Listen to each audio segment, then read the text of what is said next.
सो hi everyone. तो students, आज के सेशन में हम डिस्कस करेंगे पैराजम्बल्स, और जिसका दूसरा नाम है रीअरेंजमेंट ऑफ सेंटेंसेस। तो रीअरेंजमेंट ऑफ सेंटेंसेस, ये डिफरेंट डिफरेंट एग्जाम्स में क्वेश्चंस देखे जाते हैं। किस तरह से सवाल आते हैं देख लेते हैं। पहले क्वेश्चंस की टाइप्स को देख लेते हैं एक बार, कि एग्जामिनर इस क्वेश्चन को किस किस तरह से पूछता है कॉम्पिटिटिव एग्जाम्स में। तो अगर हम टाइप 1 के क्वेश्चन की बात करें, ये हमारी टाइप 1 है। सबसे इजी टाइप है ये, PQRS। एक ही सेंटेंस होता है और आपको उसको अरेंज करना होता है। एक वाक्य को आगे पीछे लिखा होता है, तो आपको उसको जो है अरेंज करके एक मीनिंगफुल सेंटेंस बनाना होता है। तो इस वाली टाइप में, और ये जो सेकंड टाइप है, ठीक है, सेकंड टाइप है हमारी कुछ इस तरह से। ये इस टाइप से थोड़ा सा टफ लेवल होता है। जैसे S1 मतलब ओपनिंग सेंटेंस गिवन होता है, S6 लास्ट सेंटेंस भी आपको दे देगा, S6 भी दे देगा, और मिडल में आपको 4 सेंटेंस को अरेंज करना होगा। ठीक है, तो ये जो सेकंड टाइप है, फर्स्ट टाइप से थोड़ी सी डिफिकल्ट है, बट कहीं ना कहीं इसका लेवल भी इजी होता है, क्योंकि यहाँ पे आपको ओपनिंग स्टार्टिंग भी मेंशन्ड होती है और एंडिंग भी आपको गिवन होती है, राइट। तो आप ओपनिंग से पहले सेंटेंस से सेकंड को पकड़ सकते हो, लास्ट से आपके सेकंड लास्ट पकड़ में आ जाता है। अभी जो दोनों टाइप्स हैं, ठीक है, जितने भी डिफेंस के एग्जाम्स होते हैं या कोई और एग्जाम्स होते हैं, ATC का एग्जाम होता है, या कोई भी जो थोड़ा जिसका लेवल थोड़ा लो होता है, उसमें ये फर्स्ट और सेकंड टाइप के क्वेश्चंस पूछे जाते हैं। इस वाली टाइप में क्या इसको करने की अप्रोच होनी चाहिए, कैसे आप इसको टैकल करोगे एग्जाम में, वो हम सारा इस सेशन में आज देखेंगे। टाइप थर्ड फिर कुछ इस तरह से भी आती है स्टूडेंट्स, ठीक है, ये थोड़ा हाई लेवल के जो एग्जाम्स होते हैं उसमें आती है। जैसे number 1 A B C D और E, ऐसे आपको 5 एग्जाम्पल्स गिवन है। यहाँ पे ना तो ओपनिंग मेंशन्ड होती है, ना ही आपको एंडिंग देता है।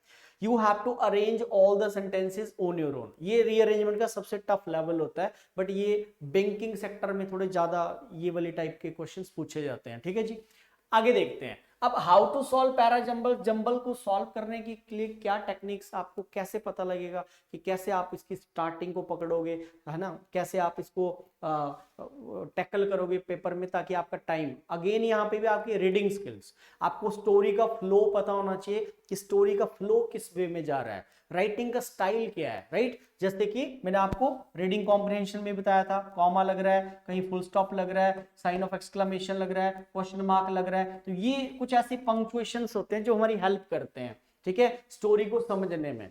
कहीं पे पॉज आ रहा है, कहीं पे आश्चर्यचकित वाली बात है तो साइन ऑफ एक्सक्लेमेशन लगाएगा, क्वेश्चन पूछ रहा है तो इंटरोगेट करेगा। ठीक है, तो हाउ टू सॉल्व पैराजंबल्स में सबसे पहला स्टेप ये आता है कि सबसे पहले आपको क्या करना होता है, सारी जो है आपको ऑप्शंस को देखना होता है। ऑप्शन से काफी हेल्प होती है इस क्वेश्चन को करने के लिए। ठीक है, आपको सबसे पहले इंट्रोडक्टरी पार्ट को ढूंढना होता है, introductory part of the sentence, right. जो सबसे पहला टाइप आपको बताया PQRS, राइट, और जो S1 S6 वाला आपको बताया मैंने टाइप, इसके ऊपर तो आपको जो है बेसिकली यही रूल लगाना है कि एक वाक्य को जब हम बनाते हैं तो सबसे पहले सब्जेक्ट आता है, फिर उसके साथ उसकी वर्ब लिखी जाती है, और एंड में जो है ऑब्जेक्ट लिखा जाता है।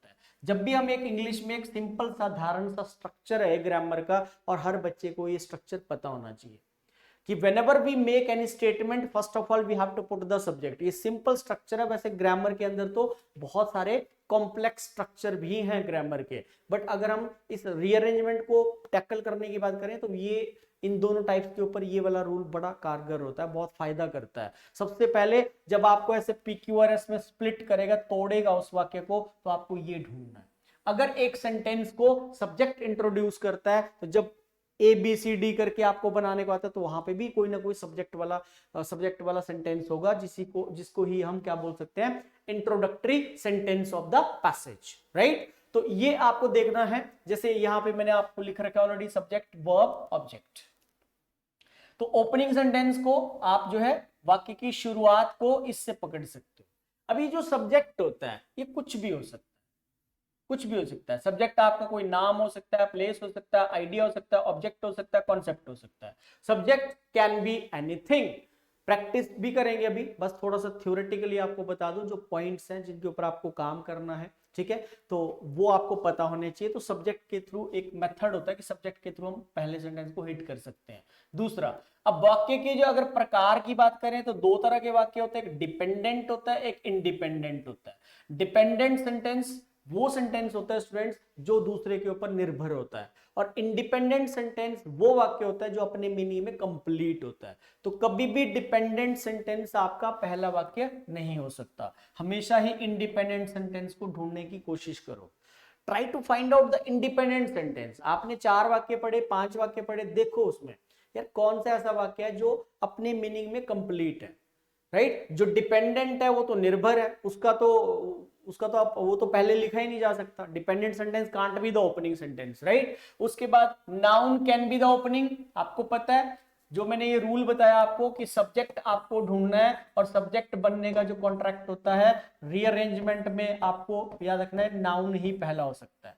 वैसे सब्जेक्ट आपका प्रोनाउन भी हो सकता है, but pronoun can't be the opening in rearrangement. Pronoun rearrangement में he, she, it, I, we, you, they, ये वाले जो सेंटेंस होते हैं ये पहले नहीं लिखे जा सकते। हमेशा आपको पता होगा प्रोनाउन को लगाने के लिए हमें पहले नाउन को इंट्रोड्यूस करना पड़ता है। जब पहले आप नाउन को इंट्रोड्यूस करोगे तभी आप लेटर ऑन जो है प्रोनाउन को लिख सकते हो, राइट। तो ये इसलिए बोल रहा है noun can be the opening sentence, पहला हो सकता है। Pronoun can never be the opening, ये पहला नहीं होगा। Dependent sentence can't be the opening, ठीक है। कंजंक्शन, प्रेपोजिशंस, कंजंक्शन और प्रेपोजिशंस वाले जो सेंटेंस होते हैं ये भी ओपनिंग नहीं हो सकते। ये इन जनरल रूल मैं आपको बता रहा हूं। अब आपने हो सकता है अगर आपको अच्छे लेवल का ए ग्रेड का पेपर फाइट कर रहे हो तो उसमें फिर कॉम्प्लेक्सिटी लेवल बढ़ भी जाता है, ठीक है। ऐसे भी हो सकता है कि पहला सेंटेंस भी प्रोनाउन से स्टार्ट कर रहा है, सेकंड भी प्रोनाउन से स्टार्ट कर रहा है, थर्ड भी प्रोनाउन से स्टार्ट कर रहा है, चौथा भी प्रोनाउन से स्टार्ट कर रहा है। अब क्या करोगे? अगर पूरा जंबल ही प्रोनाउन से शुरू हो रहा है फिर वो कॉम्प्लेक्सिटी लेवल को बढ़ा रहा है। लेकिन इन जनरल यही होता है कि प्रोनाउन पहले नहीं लिखा जाता, पहले नाउन लिखा जाता है। अगर हम इन जनरल फॉर्मूले की बात करें, फिर वो अलग बात है कि भाई रीअरेंजमेंट को और ज्यादा टफ कर रहा है, कॉम्प्लेक्स बना रहा है चीज को, तो सारे वाक्य को प्रोनाउन से स्टार्ट करेगा। अब अगर ऐसा कोई जंबल आ जाए भी प्रोनाउन से स्टार्ट हो रहे हैं सारे वाक्य, तो फिर आपको जो आगे उस सेंटेंस के साथ लिखा होता है ना पूरा वाक्य, तो वहां पे आगे जाके कहीं नाउन ढूंढना पड़ेगा आपको, मिडल में जाके सेंटेंस के अंदर। प्रोनाउन से शुरू करेगा लेकिन नाउन का रेफरेंस मिडल में देगा कहीं ना कहीं, तो बीच से आपको हिट मारना पड़ेगा, राइट। अब ये full name half name concept को ध्यान रखना है। एक पूरा नाम होता है, मान लो एक सेंटेंस में लिखा है the state bank of India, एक में लिखा है SBI। अब आपको आ जाए पेपर में कि बेटा AB होगा या BA होगा, तो आपको पता होना चाहिए कि हमेशा ही फुल नेम को पहले लिखा जाता है, फिर उसके बाद उसका एब्रीविएशन फॉर्म लिखा जाता है। ऐसा तो नहीं होगा कि एब्रीविएशन फॉर्म पहले लिखोगे फुल नेम को बाद में लिखोगे। पहला रेफरेंस, फर्स्ट रेफरेंस आपका फुल नेम का होगा, चाहे वो किसी पर्सन का नाम भी है, उसका जो निक नेम है वो बाद में लिखा जाएगा, राइट। ये भी कॉन्सेप्ट बड़ा जबरदस्त है, 2 नंबर देके जाता है कई बार रीअरेंजमेंट में। कई जंबल आते हैं ऐसे फुल नेम और हाफ नेम के ऊपर, 6 सेंटेंस में एक पूरा नाम लिखा होगा, एक हाफ नेम लिखा होगा, एकदम से पेयर बना देना वहां पे, 2 नंबर आपके सीधे मिल जाएंगे आपको, राइट। चलो आगे देख लेते हैं। Try to make pairs, pair बनाने की कोशिश करनी है। But the government has also provided food grains to the farmers, ठीक है। सरकार ने फूड ग्रेन्स भी प्रोवाइड किए हैं, किसानों को फूड ग्रेन्स भी प्रोवाइड किए हैं। तो अगर ये ऑल्सो को मैं देखूं यहाँ पे, तो इस ऑल्सो से मुझे हिंट मिल रहा है कि ये जो वर्ड है ये एडिशन कर रहा है। ऑल्सो का काम होता है स्टूडेंट्स एडिशन करना, ठीक है। एडिशन मतलब ऐड कर रहा है, जैसे और भी वर्ड्स होते हैं एडिशन, ठीक है। जैसे बिसाइड्स, बिसाइड्स के थ्रू हम हमेशा क्या करते हैं? एडिशन करते हैं। जैसे मैं बोलता हूं आई have one more styler besides this one, इसके अलावा मेरे पास एक और स्टाइलर है, तो मतलब बिसाइड्स के थ्रू मैं क्या कर रहा हूं? एडिशन कर रहा हूं यहाँ पे भी, राइट। तो बिसाइड्स एडिशन करता है। तो ये वाक्य जब भी ये वर्ड आपको, ये देखो लिखा हुआ है यहाँ पे, ठीक है, मैं आपको बताता हूँ एडिशन वाले सारे वर्ड्स बता देता हूँ। तो ये जो सेंटेंस है ना, ये डिपेंडेंट सेंटेंस, ये जो वाक्य आपके सामने लिखा है ये डिपेंडेंट स्टेटमेंट है। This is the dependent statement, मतलब this particular sentence doesn't have its complete meaning, it has to depend upon the other sentence. तो ये बोल रहा है गवर्नमेंट ने फार्मर्स को फूड ग्रेन्स भी प्रोवाइड किए हैं, इसका मतलब कुछ और भी प्रोवाइड किया होगा। तो ये स्टेटमेंट बाद में लिखी जाएगी, इससे पहले एक और सेंटेंस लिखा जाएगा। अटैच करके बता देता हूं। पहला, still I can survive in this type of circumstances, फिर भी बोल रहा है मैं इस तरह के हालात में सरवाइव कर सकता हूं। अब circumstances are not clearly mentioned in the first statement, we don't know कि कौन किस तरह की हालात की बात कर रहा है, राइट। तो ये वाला सेंटेंस पहले नहीं आएगा। अब दूसरा, we were facing a lot of problems while using cash after demonetisation, अब आप सभी जानते हैं जब नोटबंदी हुई थी तो लोगों को कितनी प्रॉब्लम्स हुई थी कैश के चलते, एटीएम्स के बाहर जो बहुत सारी लंबी लंबी लाइंस लगी थी, राइट। तो ये आपको क्लियर पता लग गया, जो यहाँ हालात की बात नहीं दे रहा है ना, वो हालात नोटबंदी है, डिमोनेटाइजेशन है। तो राइट आंसर मतलब बी पहले आएगा फिर ए आएगा। तो स्टिल के थ्रू हमने यहाँ पे इसको पकड़ लिया, या सर्कमस्टांसेस मेंशन नहीं है, तो यहाँ पे जो राइट आंसर बनेगा that is option number B A, मतलब ये वाला आंसर होगा, ए पहले नहीं लिखा जा सकता। अब मैं सारे आपको पेयर वाले वर्ड्स बता देता हूं, ठीक है। अब पेयर वाले वर्ड्स बताऊंगा तो एक ये भी कॉन्सेप्ट बड़ा जबरदस्त है जी रीअरेंजमेंट के अंदर, इसका भी ध्यान रखना, डेफिनेट और indefinite article concept in parajumbles. Rearrangement के अंदर ये भी आपको 2 नंबर देके जाएगा ये कॉन्सेप्ट, ठीक है। बी वाला एक ऐसा सेंटेंस है जो आर्टिकल ए एन से स्टार्ट हो रहा है और फिर नाउन लिखा हुआ है। ई वाली स्टेटमेंट आर्टिकल द से स्टार्ट हो रही है, फिर आगे नाउन आ रहा है। अब आपको यहाँ पे ध्यान देना है कि आंसर क्या होगा, बी पहले लिखा जाएगा फिर ई आएगा, या पहले ई लिखा जाएगा फिर बी आएगा। मतलब हमें पता होना चाहिए कि ए एंड द में से कौन सा आर्टिकल पहले लिखा जाता है। अगर ये इकट्ठे दिए हो, जैसे मैंने तोड़ के दे दिया ए और एन, फिर नाउन आ रहा है बी में, द वाला वाक्य द से स्टार्ट हो रहा है आर्टिकल द से, फिर नाउन आ रहा है। तो हमें पता होना चाहिए यहाँ पे कि डेफिनेट आर्टिकल पहले लिखा जाता है फिर इनडेफिनेट आता है, या इनडेफिनेट पहले लिखा जाता है फिर डेफिनेट आता है। तो जब कभी भी हमें फर्स्ट टाइम आर्टिकल्स को इंट्रोड्यूस करना हो तो कभी भी डेफिनेट आर्टिकल पहले नहीं आता, ये याद रखना। मतलब द वाली स्टेटमेंट पहले नहीं लिखी जाएगी, आंसर होगा हमारा it's B E. A known information is always written earlier and known information is always written later. Yeah, we can say indefinite information is always written earlier and definite information is always written later on. Remember this thing, right? चलो, जैसे मैं इसका example यहाँ पे लिखा हुआ देखो, बोला I met a boy, मैं एक लड़के से मिला, the boy was a doctor. छोटी क्लास में स्टोरीज पढ़ी होंगी आपने, once there was a king, ऐसे थोड़ी बोलते हैं once there was the king, no, once there was a king, the king was very wise, ऐसे आप बाद में बोल सकते हो। once there was a crow, the crow was very thirsty, ऐसे ही पढ़ा होता है हमने, राइट। तो ये फिक्स्ड कॉन्सेप्ट है, ध्यान रखना है इसका। आगे आ जाओ, ये है वो एडिशन करने वाले वर्ड्स, जितने भी मैंने एडिशन करने वाले वर्ड्स आपको बताए वो ये है। एंड है, इन एडिशन टू है, देखो हम बोलते हैं Ram is a good boy, Ram is a good singer, and he is a good player also।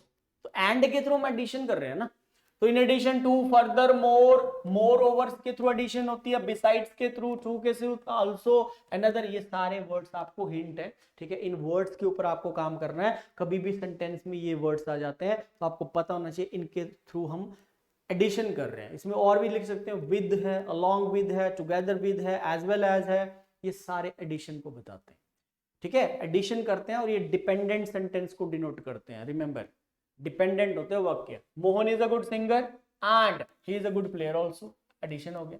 I have one more phone besides this one, besides के थ्रू एडिशन कर रहा है। आगे आ जाओ, कॉन्ट्राडिक्शन। कॉन्ट्राडिक्शन का मतलब क्या होता है स्टूडेंट्स, विरोधाभासी कंजंक्शंस।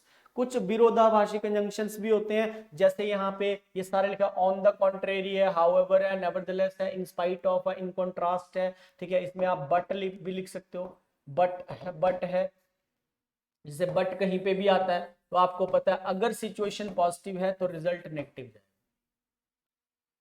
ठीक है। जो मूवी मैंने पहले देखी थी बड़ी इंटरेस्टिंग थी, बट लेकिन जो मैंने अब देखी मूवी वो बड़ी बकवास थी, बेकार थी, तो रिजल्ट नेगेटिव शो करेगा। मैंने बहुत 4-5 घंटे पहले खाना खाया था लेकिन मुझे फिर से भूख लग गई, राइट। तो कुछ ऐसे सेंटेंस जो होते हैं कॉन्ट्राडिक्टरी होते हैं, तो ये वर्ड्स आपने ध्यान रखना है, कॉन्ट्राडिक्शन करते हैं।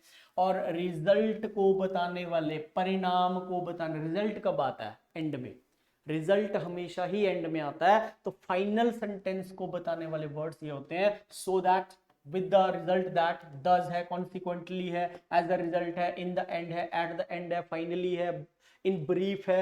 आप इसमें एक और टर्म यूज कर लो, in a nutshell, in a nutshell, ये भी आपका शॉर्ट में होता है, ब्रीफ में। जब आप किसी चीज को बिल्कुल ब्रीफली बोलते हो तो उसको हम बोलते हैं इन अ नटशेल। तो ये जो वर्ड्स हैं, दस, हेंस, बहुत सारे आपको ये वर्ड्स ऐसे जंबल मिलेंगे जिनमें हेंस का यूज करता है, दस का यूज करता है, डिस्पाइट का यूज करेगा, इन स्पाइट ऑफ वाले सेंटेंस, ये कंजंक्शंस हैं सारे। तो कंजंक्शंस वाले सेंटेंस आपको रीअरेंजमेंट में बहुत ज्यादा मिलते हैं जब हम अच्छे लेवल के जंबल को फाइट करते हैं, ठीक है जी। तो अब हम थोड़ा सा, ये आपको मैंने बता दिया पहले भी, सब्जेक्ट वर्ब ऑब्जेक्ट का कॉन्सेप्ट यहाँ पे अप्लाई होता है, ठीक है जी। उसके बाद अब हम थोड़ा क्वेश्चंस के ऊपर आते हैं। देखो ये थ्योरी तब तक इसका कोई फायदा नहीं है जब तक हम इसको इंप्लीमेंट नहीं करेंगे। But in the following 5 items, each item consists of 6 sentences of a passage. The first and 6th sentences are given. पहला और 6th वन गिवन है, डायरेक्शन ढंग से पढ़ लो। Beginning as S1 and S6, जैसे मैंने आपको पहले बताया. The 4 sentences in between S1 and S6 in each question have been jumbled up and labeled as PQRS. You are required to find the proper sequence of the 4 sentences and mark your response accordingly on the answer sheet. तो ये वही वाला question बताने की कोशिश कर रहा है कि S1 और S6 दे रखा है, बीच में 4 आपको अरेंज करना है। ये है ये क्वेश्चन। अब ये आप देख सकते हैं, ये इस तरह से आते हैं पेपर में, ठीक है जी। तो ये अच्छा क्वेश्चन है, बहुत इजी है। कभी भी क्वेश्चन की लेंथ देके डरना नहीं है कि ये तो बहुत बड़ा है यार, थोड़ा इसको पढ़ो तो सही, पढ़ेंगे तभी तो पता लगेगा टफ है इजी है। उसकी लेंथ देख के डिसाइड नहीं कर लेना कि पहले डर गए। अब देखो S1, पहले इन दोनों को ढंग से पढ़ो। S1, geological mapping when properly done demands skill and judgement. तो इस वाक्य में जियोलॉजिकल मैपिंग की बात कर रहा है जो कि हमारा सब्जेक्ट है, राइट। अब आपको S6 को भी ना पढ़ो चाहे, आप ये देखो कि जियोलॉजिकल मैपिंग के साथ इन 4 वाक्यों में किसका कनेक्शन बैठ रहा है। अब जियोलॉजिकल मैपिंग के साथ when properly done demand skill and judgement, क्या पहले का बैठ रहा है? देखते हैं पढ़ के। Geological mapping when properly done while the field work progresses, यहां तो किसी फील्ड वर्क की बात कर रहा है, नहीं है कनेक्शन, P से स्टार्ट नहीं हो सकता। अब आप चेक कर लो, P वाली एक ऑप्शन है, इसको काट दो, P वाली ऑप्शन तो गई क्योंकि इसके साथ इसका कनेक्शन नहीं है।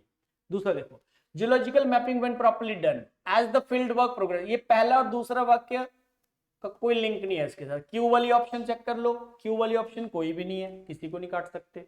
फिर तीसरा देखो R, geological mapping when properly done demands skill and judgment. Such mapping requires keen observation. Keen होता है curious, curiosity, observation and a knowledge of what data are significant. ये कनेक्शन बैठ रहा है R के साथ। S वाला भी देख लेते हैं, ठीक है। Geological mapping when properly done above all the field geologist, गलत है, R से स्टार्ट होगा। अब जब आपने इसके साथ इसका कनेक्शन बना लिया ना, तो फिर चेक करो ऑप्शंस को। देखो ये S से स्टार्ट हो रहा है, ड्रॉप हो जाएगा, ये S से स्टार्ट हो रहा है, ड्रॉप हो जाएगा, आंसर है B। तो मतलब आपने एक ही सेंटेंस अटैच करा, अगर आपका वो पहले के साथ दूसरा बैठ गया ना सही, तो आपको आंसर डायरेक्ट मिल जाएगा। उसके बाद आपको अपना दिमाग लगाने की जरूरत ही नहीं है। मतलब अपना माइंड को लगाए बिना ही आपको फिर भी डाउट है तो R इसके साथ कनेक्शन बैठ गया, ठीक है। तो आप उसके बाद Q को पढ़ लो, फिर S को पढ़ लो, फिर P को पढ़ लो, तो आपको खुद ही समझ आ जाएगा कि हाँ यार। तो देखो ना, बोरा geological mapping when properly done demand skill and judgement, such mapping requires. तो मैपिंग का कनेक्शन मतलब इसमें आपको छोटे छोटे लिंक ढूंढने होते हैं स्टूडेंट्स। जंबलिंग अपना पैरा जंबल जो जंबल होता है वो अपना लिंक खुद ही देती है, लेकिन आपको हो सकता है 2 वर्ड का लिंक मिले, एक ही वर्ड का लिंक मिले तो भी आंसर बन सकता है। तो छोटे छोटे लिंक्स को फाइंड आउट करना होता है, रीअरेंजमेंट के अंदर कुछ भी नहीं है। अगला देख लेते हैं। बोला the history of English literature is usually divided into different periods, ठीक है। तो जो इतिहास है अंग्रेजी साहित्य का, इंग्लिश लिटरेचर का जो साहित्य का जो हिस्ट्री है, इतिहास है, वो बोल रहा है डिवाइडेड इनटू डिफरेंट पीरियड्स, अलग अलग पीरियड्स में उसको जो है डिवाइड किया गया, विभाजित किया गया है। अब देखो इसके साथ कनेक्शन बताते हैं। However there are important discontinuities to be kept in mind, कोई कनेक्शन नहीं है। P वाला ऑप्शन A कटा, ठीक है, C भी कट गया, आंसर बना 2, मतलब 2 रह गए। तो ये बात समझ आ गई कि R से शुरू होगा है, क्योंकि 2 तो डायरेक्ट, क्योंकि इसके साथ ये तो बैठ ही नहीं रहा, तो मतलब A और C कट गए, R से ही स्टार्ट होगा। R देख लो सीधा ही, ये The history of English literature is usually divided into different periods. Scholars often specialize in periods such as medieval, फिर ये जो different periods हैं इनके नाम दे रहे हैं, medieval है, Renaissance है, romantic है, Victorian है, ठीक है, and modern literature। ये सारे हमने इंग्लिश में पढ़े हैं, ये सारे लिटरेचर के पीरियड्स रहे हैं। विक्टोरियन पीरियड रहा है, रोमांटिक पीरियड रहा है, रेनेसेंस पीरियड रहा है, मिडिवल पीरियड रहा है, राइट। जैसे मॉडर्न हिस्ट्री होती है, तो उसी तरह इंग्लिश लिटरेचर के भी अपने पीरियड्स रहे हैं। तो जब R आ गया तो R के बाद अब आप देखो Q आएगा या R के बाद S आएगा, बस यहां से आपका आंसर निकल जाएगा। अब इसने थोड़ा सा इसको आगे बढ़ा दिया कि भाई अगला भी ढूंढ के बताओ। आर तो आपने पकड़ लिया। अब आर के बाद क्यू देखो, each period has unique features that produce certain family resemblance between the writers of a particular period. वहां एस देख लो, ठीक है, failure of detect these, failure to detect these discontinues, S के साथ नहीं बनेगा, इसके साथ बनेगा, आर के बाद आएगा क्यू, ठीक है, आंसर है B. B is the right answer. चलो आगे आ जाते हैं, अब थोड़ा छोटे लेवल वाले करा देता हूं, ये भी आते हैं पेपर में, ठीक है। When your stated principles it is difficult are at odds with your ground realities to practice what you preach। अब इस वाले जंबल में आपको ये रूल लगाना, सब्जेक्ट ढूंढो, बॉब पकड़ो, आंसर मिल जाएगा। अगर ये दो एस और बी का जोड़ा पकड़ लिया ना, मिल जाएगा आंसर। तो देखो आप, when your stated principles are at odds with your ground realities, नहीं ये कुछ नहीं बन रहा, ये यहां से स्टार्ट होगा, it is difficult, it is difficult, Q से स्टार्ट होगा और ए और बी हमारा कट जाएगा। अब क्यू के बाद पी आएगा या क्यू के बाद एस आएगा, ये आपको देखना, इट इज डिफिकल्ट। अब डिफिकल्ट टू प्रैक्टिस, टू क्या आ गया, टू के बाद हमेशा आपको पता है 2 + B1 होता है, एक प्रैक्टिस सी वाला होता है, एक प्रैक्टिस एस वाला होता है, ये प्रैक्टिस वर्ब है, सी वाला नाउन होता है, तो टू मतलब पी के क्यू बाद एस आ सकता है। It is difficult to practise what you preach, ठीक है, फिर एस आ गया, तो फिर पी क्या है, when your stated principles are at odds with your ground realities, answer है इसका डी। क्यू के बाद पी भी नहीं आएगा, क्योंकि क्यू के बाद पी गलत होगा। It is difficult when your stated principle, doesn't make sense. Sentence की फॉर्मेशन करना आनी चाहिए, आप पकड़ लोगे जल्दी। फोर्थ देखो, people in dire need, it is a truth universally acknowledged that for assistance reach out to their friends and family। अब आपको यहां पे इसकी शुरुआत देखनी होगी, people in dire need ये पहले आएगा, देखो for preposition है, पहला नहीं होगा, reach out ये एक phrasal verb लगा रहा है, ये भी पहले नहीं होगा, तो R और S वाला तो आप ढूंढ लो, R वाला तो वहां पे देखो, R वाला आपका जो है D है, तो ये कटा, preposition वाला पहले नहीं हो सकता, ठीक है, और रीच मतलब एस वाली कोई ऑप्शन है ही नहीं यहाँ पे। तो अब आपको देखना है कि क्या ये पी से स्टार्ट होगा, पी वाले देखो यहाँ पे इसने एक ऑप्शन दिया हुआ, पीपल इन डायर नीड, नहीं ये भी नहीं होगा, ये यहां से शुरू होगा, it is universally acknowledged that, it is a truth universally acknowledge that, Q से स्टार्ट होगा, तो मतलब या तो आंसर ए है या तो आंसर सी है, इन दो में से एक आंसर है। अब क्यू के बाद आर चेक करो, it is the truth universally acknowledged that for assistance, नहीं ये भी नहीं आएगा, आंसर है हमारा इसका ए। मैं शॉर्ट में बता रहा हूं क्योंकि मुझे सेंटेंस पढ़ के ये फॉर्मेशन गलत लग रही है ना, it is a truth universally acknowledged that, फिर पी पढ़ो ना, पीपल इन डायर नीड, नहीं पी, इसके बाद आएगा it is a truth universally acknowledged that people in dire need, S reach out to their friends and family for assistance, it makes proper sense, तो answer A. पांचवा देखो, his vengeful by the expression on his face and diabolical nature were clearly revealed। अब इसका कैसे करेंगे, अब आपको पता है यहाँ एंड लग रहा है ना, और यहाँ पे वर्ब लगा रहा है, वर्ब लगा रहा है, मतलब अगर वर्ब हमारी प्लूरल है, अगर वर्ब हमारी प्लूरल है तो मतलब इसका सब्जेक्ट भी प्लूरल ही होगा, इसका जो सब्जेक्ट होगा वो भी प्लूरल नेचर का ही होगा। अरे जब दे लिखते हैं तभी तो वर लिखते हैं ना, आई लिखते हैं तो वॉज लिखते हैं, ही लिखते हैं तो वॉज लिखते हैं, तो वर प्लूरल होता है, आर प्लूरल होता है, दे आर प्लेइंग, तो दे प्लूरल होगा तभी तो आर लिखोगे ना, प्लूरल वर्ब। तो अगर वर लगा रहा है तो इसका मतलब हिज वेंजफुल पी, फिर एंड डायबोलिकल नेचर, क्योंकि एंड से जब भी हम दो सब्जेक्ट को कनेक्ट करते हैं तो कंपाउंड बनता है, कंपाउंड होता है Ram and Shyam are, Mohan and Sohan were, plural तो तब लगाएंगे ना जब एंड कनेक्ट करता है, ठीक है, तो his vengeful and diabolical nature, ठीक है, his vengeful subject and diabolical nature, तो पी के बाद आर, तो पी के बाद आर कहां पे है, डी में, ये बाकी आंसर गलत है, राइट आंसर इज डी। आगे पढ़ सकते हो, फिर S Q, were clearly revealed, Q, by the expression on his face, so his vengeful and diabolical nature were clearly revealed by the expression on his face, this is the right sentence। 6 देख लीजिए, bitter fights between the two rivals on more than one occasion I have witnessed. Question ऐसे घुमा के आते हैं जी, easy नहीं आते, मतलब ऐसे ऐसा आपको लगेगा कि यार ऐसे भी बन सकता है, ऐसे भी बन सकता है। और ऑप्शंस यहाँ पे बहुत ज्यादा मदद करती हैं, ऑप्शंस बहुत ज्यादा हेल्प करने वाली हैं आपकी यहाँ पे इन क्वेश्चंस में।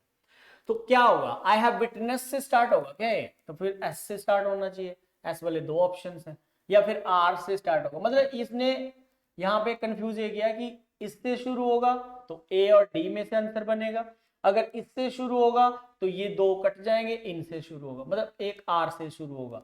और क्यू क्या है, क्यू है बिटवीन द टू राइवल्स, ये तो गलत है, इससे तो होगा ही नहीं, क्यू से तो स्टार्ट होगा ही नहीं। मतलब मेरे सामने एक छोटा सा क्वेश्चन मार्क लग रहा है कि क्या इसको मैं आई हैव विटनेस्ड से स्टार्ट करूं या फिर on more than one occasion से स्टार्ट करूं, ये आपको देखना पड़ेगा यहाँ पे, राइट। अगर हम इसको एस से स्टार्ट करते हैं, I have witnessed R on more than one occasion, Q between the two rivals bitter fights.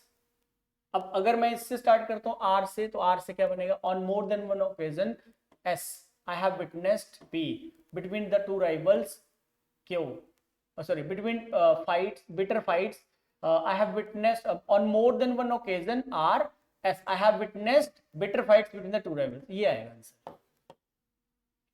थोड़ा सा सेंटेंस का ना स्ट्रक्चर आपको समझना पड़ेगा, ठीक है। So on more than one occasion I have witnessed bitter fights between the to rival teams, तो एक से ज्यादा बार मैंने विटनेस किया है, तो आंसर इसका बी बनेगा। 7th, बिफोर द जज given that he was clearly innocent was incomprehensible his decision to plead guilty। अब देखो was verb से तो स्टार्ट नहीं होगा, आर वाला ऑप्शन चेक कर लो, है ही नहीं कोई, ठीक है। फिर यहाँ पे given that he was clearly innocent, given that he was clearly innocent, right।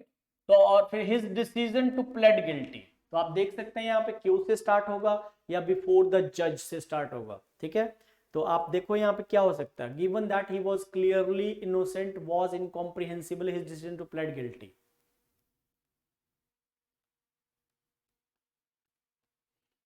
तो क्यू से स्टार्ट करें तो कुछ इस तरह से बनेगा, S his decision to plead guilty, Q his decision to plead guilty, Q given that he was clearly innocent, R was incomprehensible before the जज। तो एक्चुअली आपको यहाँ ना नाउन ढूंढना पड़ेगा, नाउन ही सब्जेक्ट होता है, मैंने आपको पहले बता दिया, सब्जेक्ट जो काम करता है वो नाउन करता है, तो आपको नाउन पकड़ना पड़ेगा। तो डिसीजन ही नाउन है ना, ठीक है। अगर मैं बोलता हूँ गिवन दैट ही वाज, ये तो प्रोनाउन हो गया, ये नहीं आएगा पहला, तो क्यू वाली ऑप्शन नहीं आएगी पहले, ये आएगा हमारा his decision to plead guilty, S से स्टार्ट हो गए, his decision to plead guilty, Q given that he was clearly innocent, R was incomprehensible before the judge, this is the right answer, A could be the right answer, ठीक है। S वाला A बनेगा, D मत करना, ठीक है। दो चार क्वेश्चन ब्लैंक्स के करा देता हूं। तो I have made a rough dash of the report, I have made a rough dash of the report, तो क्या आएगा, डार्ट आएगा, ड्रॉट आएगा, ड्रॉट आएगा, ड्राफ्ट आएगा, इजी क्वेश्चन है, draft could be the right answer over here. So I have made a rough draft of the report. Again, Vinay does not play cricket and dash does Yashwant. अब doesn't आ गया तो इसका मतलब ये negative चल रहा है, माइनस में चल रहा है, तो इसके साथ ये नहीं आएंगे तो पॉजिटिव होता है, ये तो प्लस में होता है, कटेगा, answer D. So Vinay doesn't play cricket and neither does Yashwant, Vinay doesn't play cricket and neither does Yashwant could be the right answer। अगला सवाल देख लेते हैं। After the heavy rains last week the water in the lake raised another 2 feet, इसको replace मारना, sentence improvement का सवाल है, आपको देखना है कि क्या ये सेंटेंस, ये जो पार्ट है ब्रैकेट में जो लिखा है ये सही है, या अगर आपको लगता है ये सही है तो answer no improvement, if you think इसको रिप्लेसमेंट बजेगी किसी के साथ तो 3 ऑप्शंस है आपके पास। अब ये वर्ब से रिलेटेड छोटा सा कॉन्सेप्ट है, एक स्टूडेंट्स आपको पता होगा राइज वर्ब होती है और एक आपकी रेज वर्ब होती है, राइट। अब राइज का मतलब होता है बढ़ना, जैसे प्राइस राइज होते हैं, हाइक बढ़ना, और रेज का मतलब होता है अपलिफ्ट करना, ऊपर उठाना, राइट। तो रेज मतलब इज टू अपलिफ्ट समथिंग और समवन। तो यहाँ पे हम बोल रहे हैं कि हैवी रेनफॉल होता है, लास्ट वीक हुआ होगा, तो वाटर इन द लेक, जैसे हम बोलते हैं नदियां उफान पे है, पानी ऊपर तक आ गया है, तो मतलब ऊपर तक आने वाली बात है, यहाँ पे बढ़ने की बात नहीं कर रहा, तो आंसर होगा सी इसका। सो आई होप ये कॉन्सेप्ट आप समझ रहे होंगे, बहुत इंपॉर्टेंट है जी पेपर पॉइंट ऑफ व्यू से। नेक्स्ट क्वेश्चन इसमें आ रहा है, बता देते हैं, लास्ट क्वेश्चन है spotting error. The debate between destiny and the power of self determination in the web of life is not going to be resolve every time soon. Question बहुत लंबा है, बार बार बोल रहा हूँ, क्वेश्चन की लेंथ से आपने कभी भी नहीं घबराना है, ठीक है। बहुत इजी कॉन्सेप्ट है। The debate between destiny and the power of self determination in the web of life is not going to be resolve every time soon. तो क्या एवरी टाइम सून आएगा? बिल्कुल गलत है ये, ठीक है। यहाँ पे होना चाहिए it should be any time soon. Answer बनेगा इसका third, it's third is the right answer, ठीक है जी। तो आज के सेशन में इतना रहेगा, बाकी मिलते हैं नेक्स्ट सेशन में। Thank you very much, take care, see you.